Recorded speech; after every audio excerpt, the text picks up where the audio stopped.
गंगातरंगरमणीय जटाकलापं गौरी निरंतर विभूषित वामभागं नारायण प्रियमनंगमदापहारं वाराणसीपुरपतिं भज विश्वनाथम्। वाचामगोचरमेनकगुणस्वरूपं वागीश विष्णुसुरसेवितपादपद्मं वामेन विग्रहवरेण कलत्रवन्तं वाराणसीपुरपतिं भज विश्वनाथम्।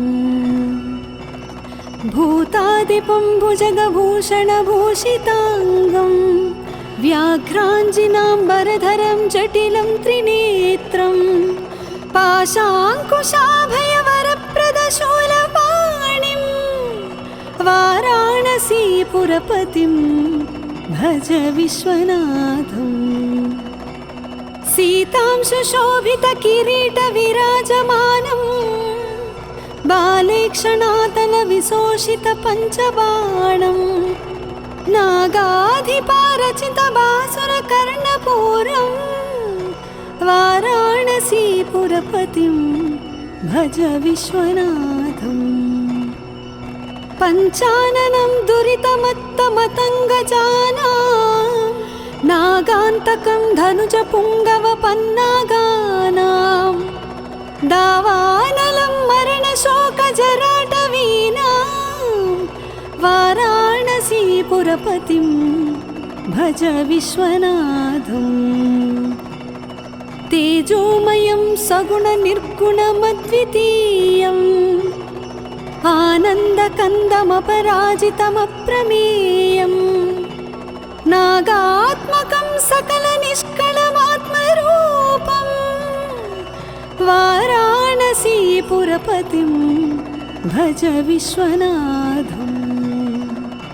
आशां विहाय परिहृत्य परस्य निन्दां पापेरथं च सुनिवार्य मनस्समाधौ आधाय हृत्कमलमध्यगतं परेशं वाराणसीपुरपतिं भज विश्वनाथम्। रागादिदोषरहितं स्वजनानुरागं वैराग्यशान्तिनिलयं गिरिजासहायं माधुर्यधैर्यशुभगं करलाभिरामं वाराणसीपुरपतिं भज विश्वनाथम्। वाराणसीपुरपतेस्तवनं शिवस्य व्याख्यातम् अष्टकमिदं पठते मनुष्य विद्यां श्रियं विपुलसौख्यमनन्तकीर्तिं सम्प्राप्य देवनिलये लभते च मोक्षम्। विश्वनाथाष्टकमिदं पुण्यं यः पठेत् शिवसन्निधौ शिवलोकमवाप्नोति शिवेन सह मोदते।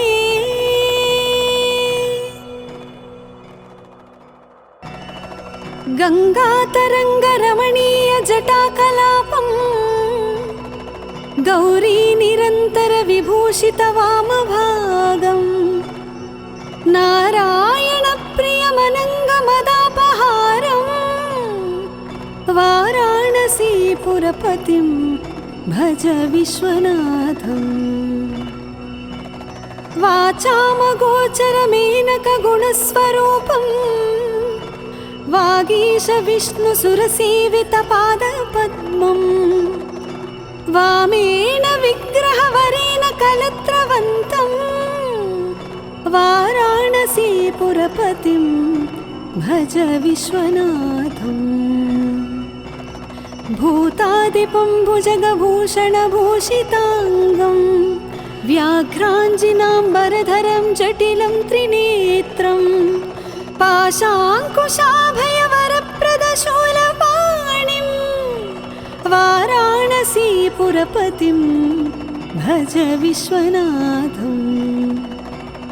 सीतांशुशोभितकिरीटविराजमानम् बालेक्षणातलविशोषितपञ्चबाणम् नागाधिपारचितबासुरकर्णपूरम् वाराणसीपुरपतिं भज विश्वनाथम् पञ्चाननं दुरितमत्तमतङ्गजानां नागान्तकं धनुजपुङ्गवपन्नागानां दावानलं मरणशोकजराटवीनां वाराणसीपुरपतिं भज विश्वनाथम् तेजोमयं सगुणनिर्गुणमद्वितीयम् आनन्दकन्दमपराजितमप्रमेयम् नागात्मकं सकलनिष्कळमात्मरूपम् वाराणसीपुरपतिं भज विश्वनाथम् आशां विहाय परिहृत्य परस्य निन्दा पापेरथं च सुनिवार्य मनस्समाधौ आधाय हृत्कमलमध्यगतं परेशं वाराणसीपुरपतिं भज विश्वनाथम् रागादिदोषरहितं स्वजनानुरागं वैराग्यशान्तिनिलयं गिरिजासहायं माधुर्यधैर्यशुभगं करलाभिरामं वाराणसीपुरपतिं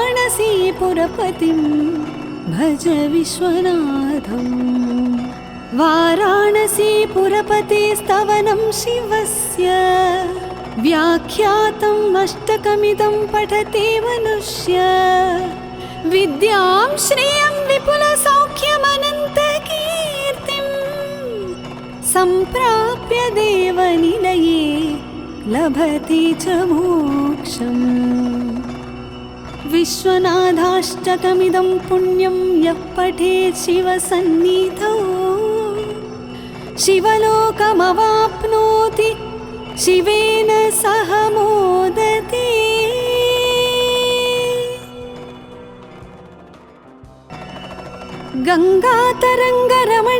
गङ्गातरङ्गरमणीयजटाकलापं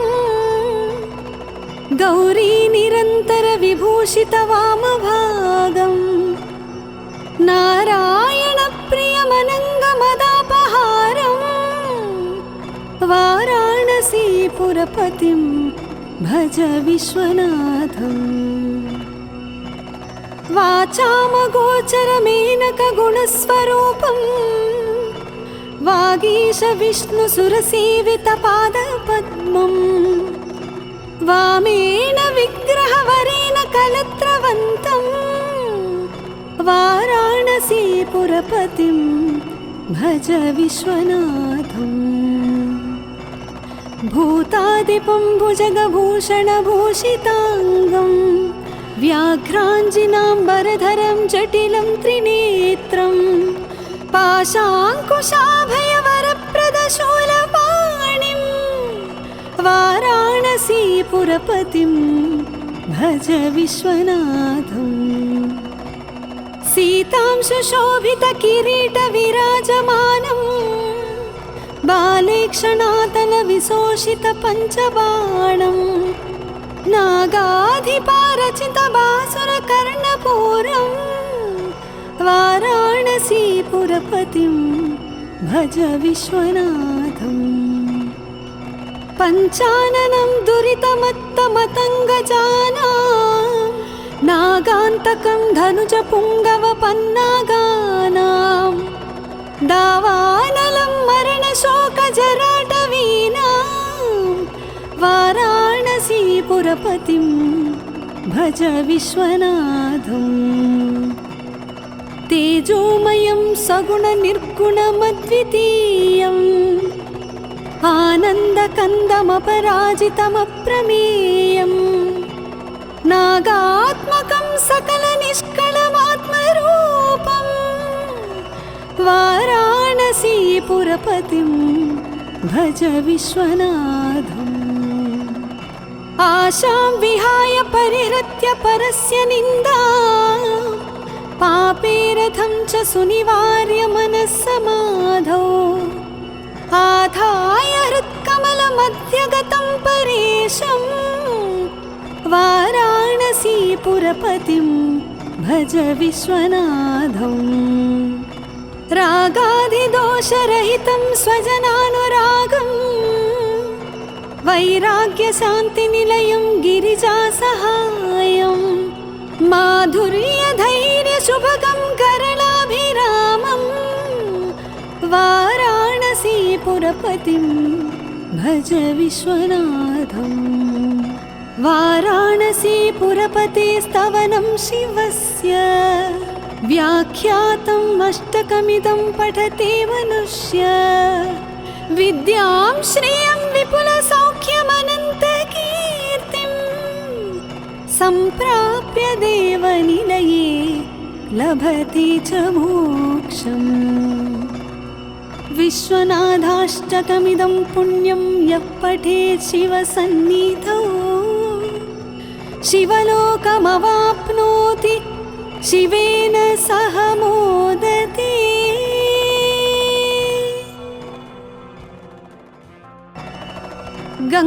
गंगातरंगरमणीय जटाकलापं गौरी निरंतर विभूषित वामभागं नारायण प्रियमनंगमदापहारं वाराणसीपुरपतिं भज विश्वनाथम्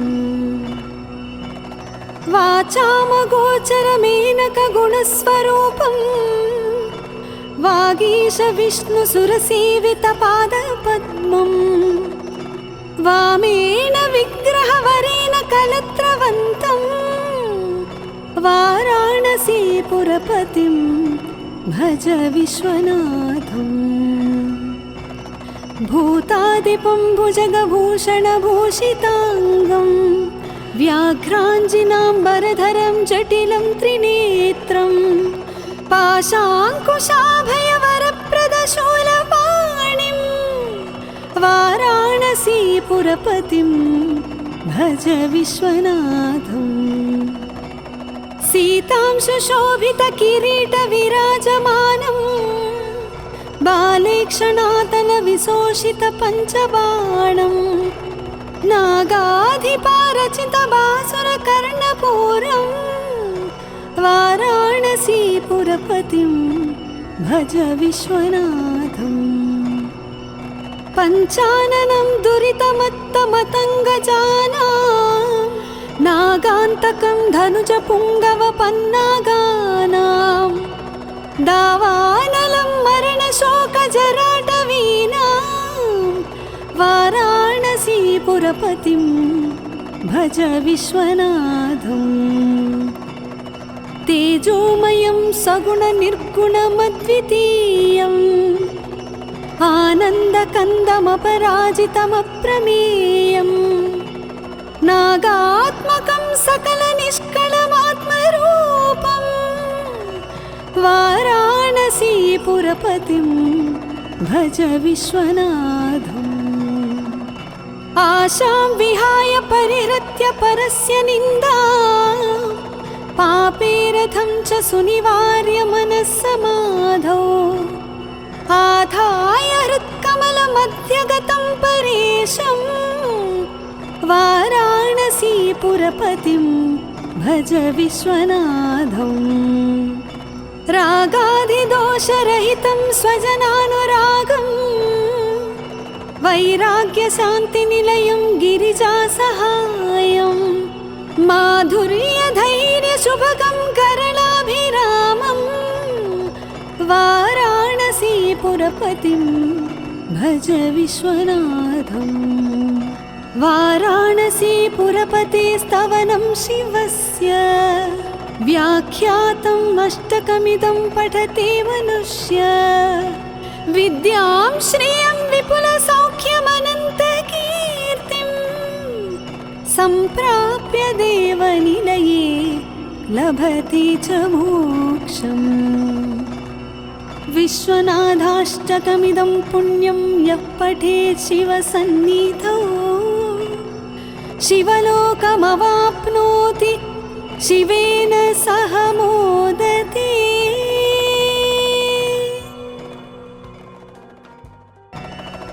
गङ्गातरङ्गरमणीयजटाकलापं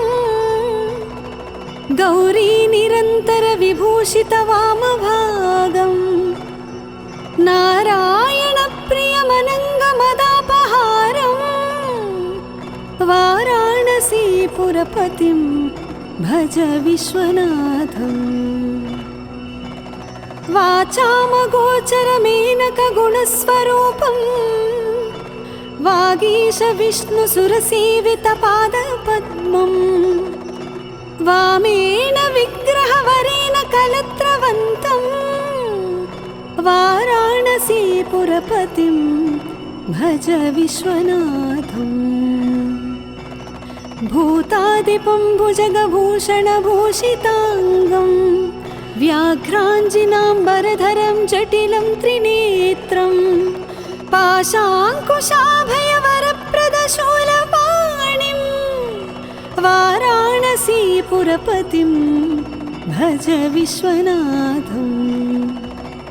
सीतांशुशोभितकिरीटविराजमानं बालेक्षणातलविशोषितपञ्चबाणं नागाधिपारचितबासुरकर्णपूरं वाराणसीपुरपतिं भज विश्वनाथम्।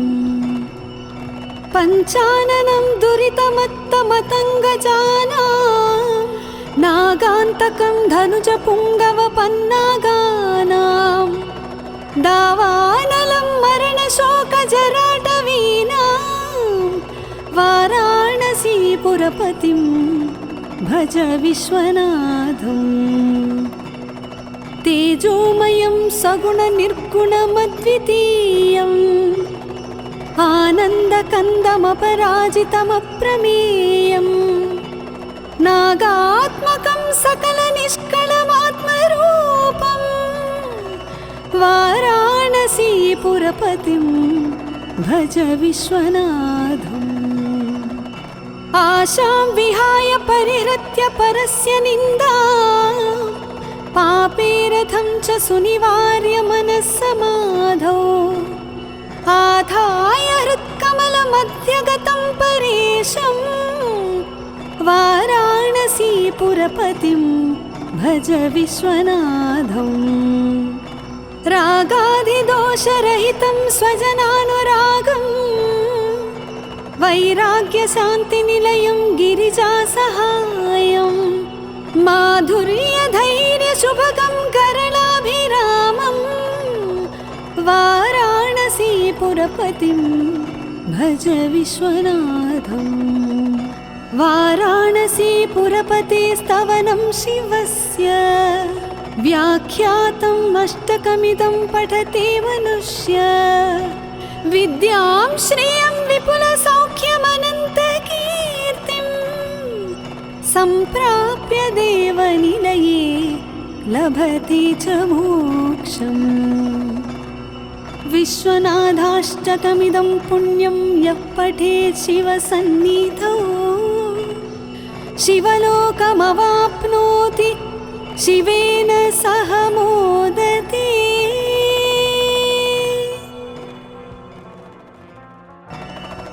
गङ्गातरङ्गरमणीयजटाकलापं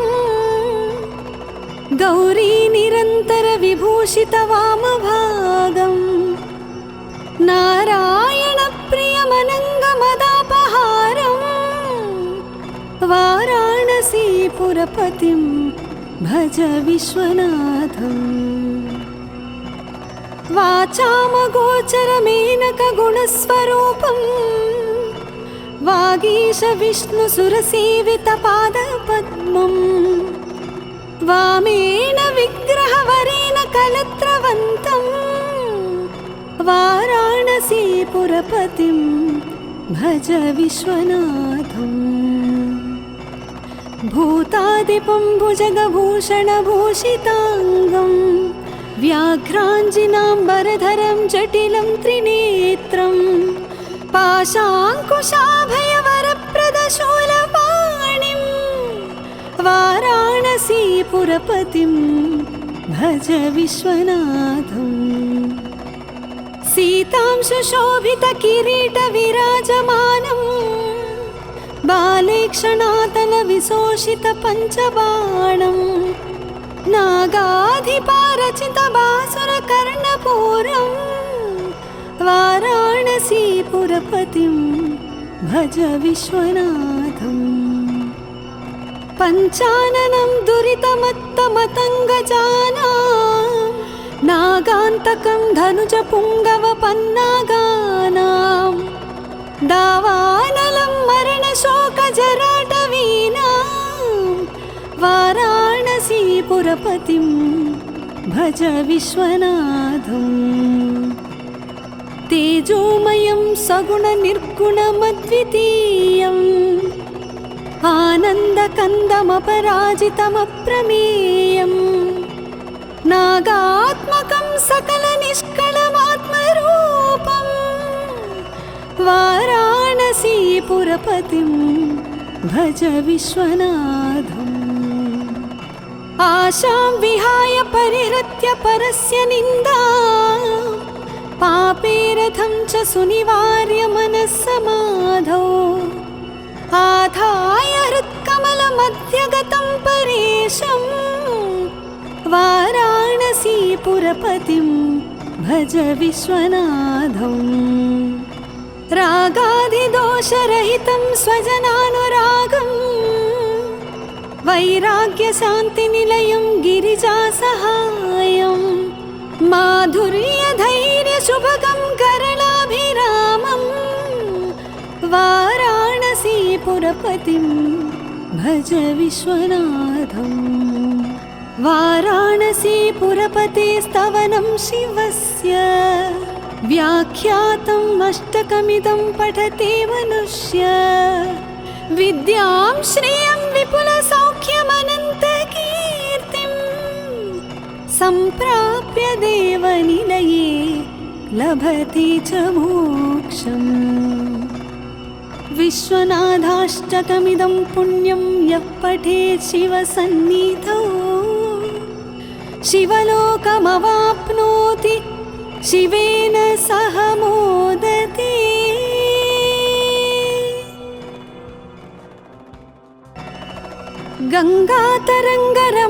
गङ्गातरङ्गरमणीयजटाकलापं गौरीनिरन्तरविभूषितवामभागं नारायणप्रियमनङ्गमदापहारं वाराणसीपुरपतिं भज विश्वनाथम् वाचामगोचरमेनकगुणस्वरूपं वागीशविष्णुसुरसेवितपादपद्मं वामेन विग्रहवरेण कलत्रवन्तं वाराणसीपुरपतिं भज विश्वनाथम् भूतादिपं भुजगभूषणभूषिताङ्गं व्याघ्राञ्जिनाम्बरधरं जटिलं त्रिनेत्रं पाशाङ्कुशाभयवरप्रदशूलपाणिं वाराणसीपुरपतिं भज विश्वनाथम् सीतांशुशोभितकिरीटविराजमानं बालेक्षणातलविशोषितपञ्चबाणं नागाधिपारचितबासुरकर्णपूरं वाराणसीपुरपतिं भज विश्वनाथम् पञ्चाननं दुरितमत्तमतङ्गजानां नागान्तकं धनुजपुङ्गवपन्नागानां दावानलं मरणशोकजराटवीनां वाराणसीपुरपतिं भज विश्वनाथम् तेजोमयं सगुणनिर्गुणमद्वितीयम् आनन्दकन्दमपराजितमप्रमेयम् नागात्मकं सकलनिष्कळमात्मरूपम् वाराणसीपुरपतिं भज विश्वनाथम् आशां विहाय परिहृत्य परस्य निन्दा पापेरथं च सुनिवार्य मनस्समाधौ आधाय हृत्कमलमध्यगतं परेशं वाराणसीपुरपतिं भज विश्वनाथम् रागाधिदोषरहितं स्वजनानुरागम् वैराग्यशान्तिनिलयं गिरिजासहायं माधुर्यधैर्यशुभगं करलाभिरामं वाराणसीपुरपतिं भज विश्वनाथम् वाराणसीपुरपतेस्तवनं शिवस्य व्याख्यातम् अष्टकमिदं पठते मनुष्य विद्यां श्रियं विपुलसौख्यमनन्तकीर्तिं सम्प्राप्य देवनिलये लभते च मोक्षम् विश्वनाथाष्टकमिदं पुण्यं यः पठेत् शिवसन्निधौ शिवलोकमवाप्नोति शिवेन सह मोदते।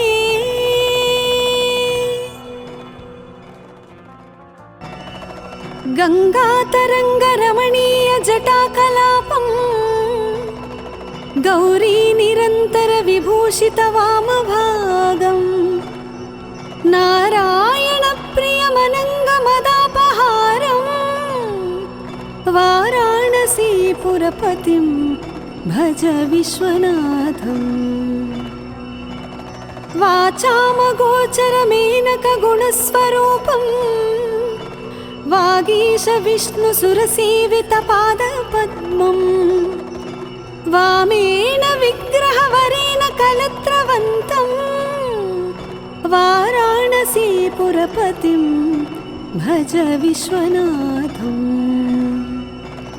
भूतादिपं भुजगभूषणभूषिताङ्गं व्याघ्राञ्जिनाम्बरधरं जटिलं त्रिनेत्रं पाशाङ्कुशाभयवरप्रदशूलपाणिं वाराणसीपुरपतिं